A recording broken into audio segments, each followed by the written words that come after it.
Howdy folks, Nathan here for the TFL Off-Road and TFLoffroad.com, and something very special is coming up. One of the most intense, difficult, punishing races in the world for off-roaders. And I'm lucky enough to talk to a representative from Polaris about their race team, which will be competing in the SSV class.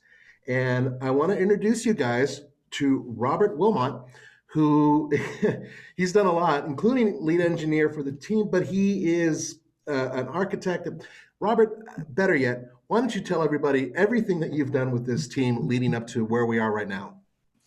No problem. So super excited to be here. Currently, I'm the lead engineer of the Dakar team. I've been working with the suppliers, builders, with the ASO and FIA on just making sure the car's legal. Kind of touching a bit on my day job, I am an architect with Polaris, meaning that I'm one of the lead techs and technicians or engineers over some of the new programs, and currently working on the sport division. So if your customers or listeners are familiar with the Pro XP, that was one of the programs that I worked on, and then future variants and programs from it. So in the future, I'll be sneaking around and saying, okay, Robert might be able to tell me a little something about these future products coming out. Well, as you know, Polaris is always excited to be working on new technology, and we never stop, even when we're sleeping. Which reminds me, this is not your everyday Pro XP that's competing. Now, for those of you who don't know, the SSV class is there's sort of two classes out there. There's T3 and then there's this one. Am I correct, Robert? And that's a slightly different thing. The SSV is for modified side-by-sides. Am I correct? You're correct. So jumping on that, there's two classes that you'll see similar looking vehicles in. T3 is for prototype. So they're one-off ground build vehicles that don't have to use a lot of stock components. Right. Polaris is competing, and a lot of the other side-by-side manufacturers like Can-Am and Yamaha is in the T4 class. And what's really unique about that class is the amount of stock parts that we're actually required to use, and really pushes and lets us learn about our stock components and show what they can do. So take me through the build of the vehicle in terms of what components are stock and what had to be modified, not only for the race, because this is an absolutely brutal race, but on top of that, to be compliant with the required, the basic requirements, that is. This started life as a RZR Pro XP. Where were the changes made? So as you stated, the program started with the stock vehicle. We actually pulled them in and did some evaluation both in CAD and on the real vehicles, and then stripped them down and then rebuilt them up. Due to the rules, the chassis is a custom built chassis. So there's a lot of safety requirements around the roll cage, and when you see the vehicle, you'll see the extra, there's extra bars around the A-pillar, door bars, things of that nature. But what's unique to this is we have to use all stock inboard points. So while the chassis may be of, different safety items and a few things added, all the suspension points, the engine mounting, the transmission mounting, all those are stock. And then on top of that, for the inboard points, the driveline of the vehicle has to be completely stock. We can't touch the transmission. We can't do any internal engine modifications. And we actually have to breathe through a 25 millimeter restrictor on the engine. So they do cut the power substantially down. And then on a further, addition to that is there's a vehicle top speed limit of 130 kilometers an hour, which works out to a little over 80 miles an hour. Now, I'm guessing one of the reasons why they've done that, these restrictions, is to make it an even playing field amongst your competitors. That's my guess. Am I correct? So it's done for two reasons. One, it's to even it out because they honestly want the T4 class to be a really good intro into Dakar. And it's something that there's a healthy group of privateers that run it, as well as the manufacturers. And they've made it to where it's a pretty easy class to get into and be competitive. The other reason is the side-by-sides have grown so much over the past few years, they really don't want them stepping on the toes of some of the bigger vehicles. And when you look at some of the manufacturers bringing in and the amount that some of the OEM automotive manufacturers bring in, they've had instances where the side-by-sides have been able to compete with them. And that is Mm-hmm. they can be in the right hands, the right driver, the right machine can be very impressive. Yeah, I can imagine that. Now, is the SSV class running the same route as the motorcycle class and everybody else, which is a slightly different route from the trucks and the cars? So it's very similar. They have published that information. The cars and the lightweight vehicles are on the same route. The bikes and the quads actually are the ones that occasionally deviate, as well as some of the big trucks. The really cool T6 trucks that everyone likes to watch Yeah, when they those jump. are pretty cool. But the side by sides will be following the same route as the cars, Ah, which is quite challenging. Just given the whole event, the durability, it's going to be awesome. yeah. Now that's one thing that a lot of viewers, especially here in the United States, where Dakar is not as popular as it is worldwide, may not quite understand is the durability, which is really part of the whole game here. Your vehicles will be running a stock engine transmission setup. Actually, many of the components are stock. And then on top of that, they have to have easy accessibility because things happen en route. Crashes happen, tires blow out, suspensions collapse, transmissions have to be fixed. These things all have to happen. And part of the reason that happens in a race like this is because it's a 12-day race, around 5,000 miles. And if you think about it in terms of what we do here in the United States with the Baja 500, it's like a Baja 500 every single day or every day that's competed from each, start and end point, which, if you, dice it up, which is a lot to ask out of any vehicle and also out of any human being driving. So what modifications were made to the vehicle or to the vehicles in order to make them serviceable along the route? So, what you mentioned is one of the great things about the race is it's a huge test to not only the driver but the car and the team and the logistics and everything behind it. And one of the big differences to this than a Baja style event is there's no scheduled pit stops along the way. So we have to design for that accordingly. All the stock parts that we use, we did do some durability testing for the race purposes on them, just to feel comfortable.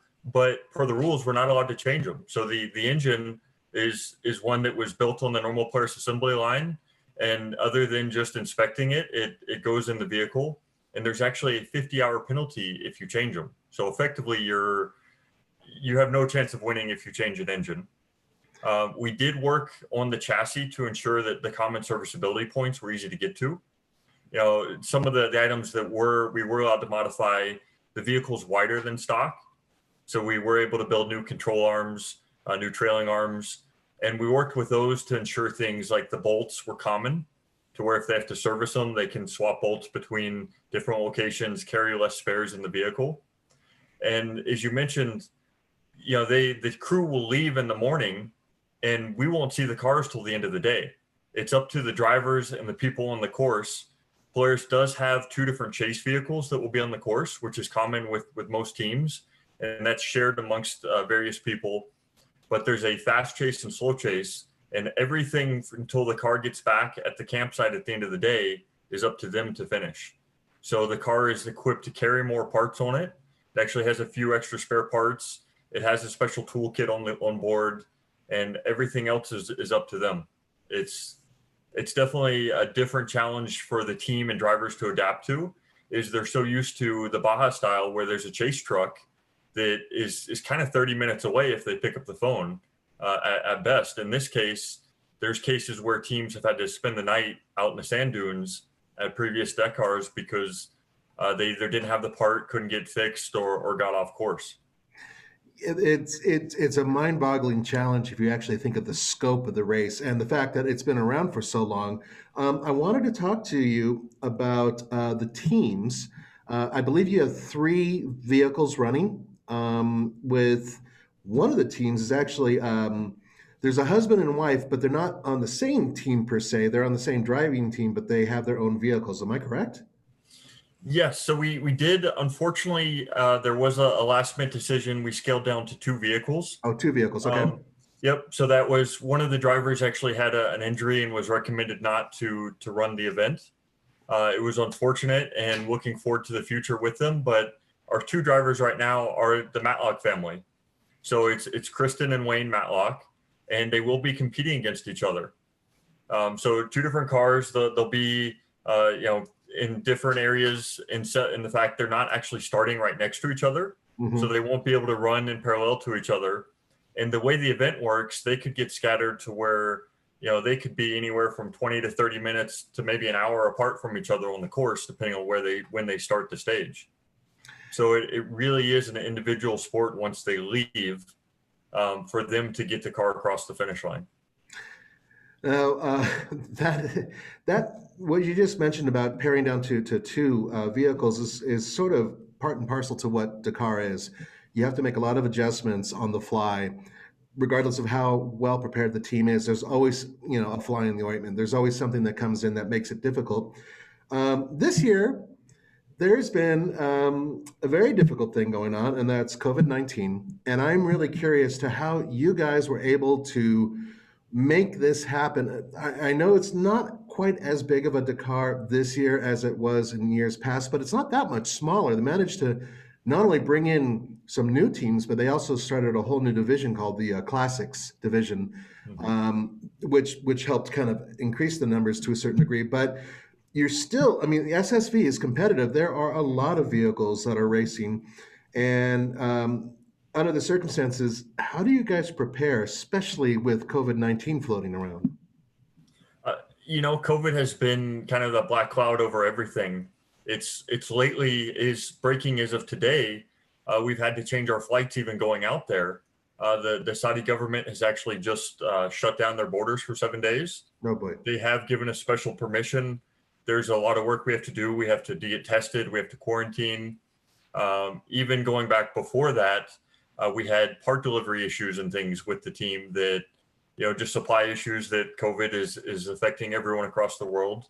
Our testing, working with the team, we had to make sure that we were operating in a bubble and being smart, because at this point, if somebody does get it, even when we were testing, it could impact the race. It's been one of those things that just adds one more level of complexity to an already challenging event. And it really has shown how hard the Polaris team has worked together to overcome these, just to get everything there, even shipping the cars, getting the team there.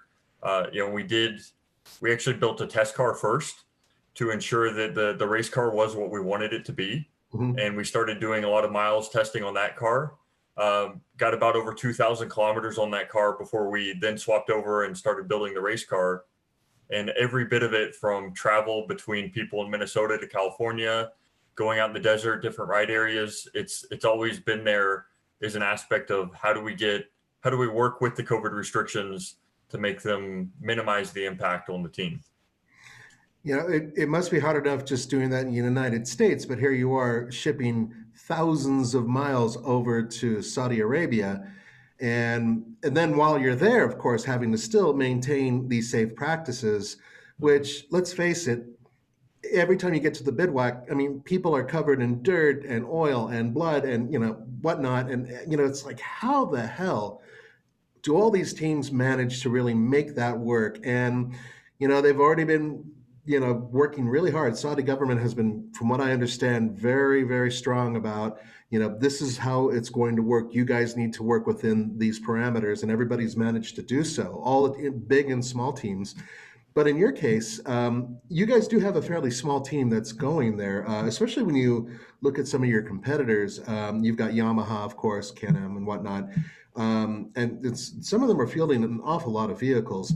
With Polaris, you guys are a little bit more, I was told by a friend, more of like a family unit, the way you work, as opposed to some of these other teams. Before we close out, I would like to just know if there was any shout outs that you wanted to throw out there with anybody who's kind of an unsung hero amongst the team getting this all together. To that point, there have been some really strong people back in Minnesota working that have helped. People who aren't going to the race. At one point, as a note, we had 9 people out right before Thanksgiving, working out from Polaris. Trying to really engage and make it a factory effort. As you mentioned, the team has operated as more of a family unit. It is very tight knit. We've done that because the team gets along really well and works together, and it kind of shows Polaris's commitment to a multi-year effort, that we're starting small to learn and build up, and that Polaris understands that going there the first year to win is quite a challenge. but going there to learn so that we can come back and be a driving factor in the equation is really important. And with that, there have been a lot of people, various people in Minnesota, like Andy Ives. He helped coordinate tons of the parts. And if you can imagine, at one point we were building 4 cars. To just build 4 race cars takes a lot of part ordering to begin with, but to come and then order spares and ensure that we get them in time, fill out all the paperwork so they can get shipped overseas. We loaded up kind of half a semi-trailer full of spare parts and items, because once we start the race, we're on our own. There's not necessarily an Ace Hardware that we can run to, or a Polaris dealer that we can call up and just go pick the parts up that afternoon. So it really has been an awesome challenge. And I think I speak for everyone on the team that we're super excited to go there, compete, learn, and then repeat the process and continue building. So it's entirely possible that within the next few years, a lot of the technology that you guys are looking at, a lot of the research that you guys are doing at the Dakar could find its way into factory vehicles that a regular consumer can buy. For sure. That's something that Polaris is really ramped up their effort in the racing support to ensure we're getting feedback and data from racers. When we were testing the car and running our stock parts, we're tracking how long they last. We're feeding that back to the production-based teams so we can figure out how to do improvements, because it helps the racing and it helps the customer buying the stock units. We also collected a ton of data on the vehicle. And again, we use that data to feed into next iterations of the vehicle, of what it can do. And as you know, each Polaris vehicle comes out with a target of being, better and more capable than the last one. And that's something that this is definitely leading the effort and putting insight in that will help everybody. Well, Robert, I want to thank you so much for taking time out of your day. I know you have a flight to catch pretty soon, actually. I'm sure you're packing up right now. Everybody out there at TFL Off-Road is wishing you guys the very best. When this race is all over, we're definitely going to do a follow-up and communicate with Polaris Racing. We want to see how you guys do. Please be safe out there. And I want to wish you once again and the team the best luck. I appreciate it. You guys really are adventurous and gutsy, and at the same time, I could not even imagine how much work you're going to have to put through in the next 2 weeks. It's going to be exciting. Oh, it's going to be awesome. And it's one of those challenges. People even ask why you do it, but once you get the bug, it's something that we've got to show what we can do, and we're so excited. I'm once again wishing you guys the absolute best. Thank you so much for your time. And for TFL Car, TFL Off-Road, TFL Truck, and all of our other channels, this is Nathan with Robert, and we'll see you next time. Thank you.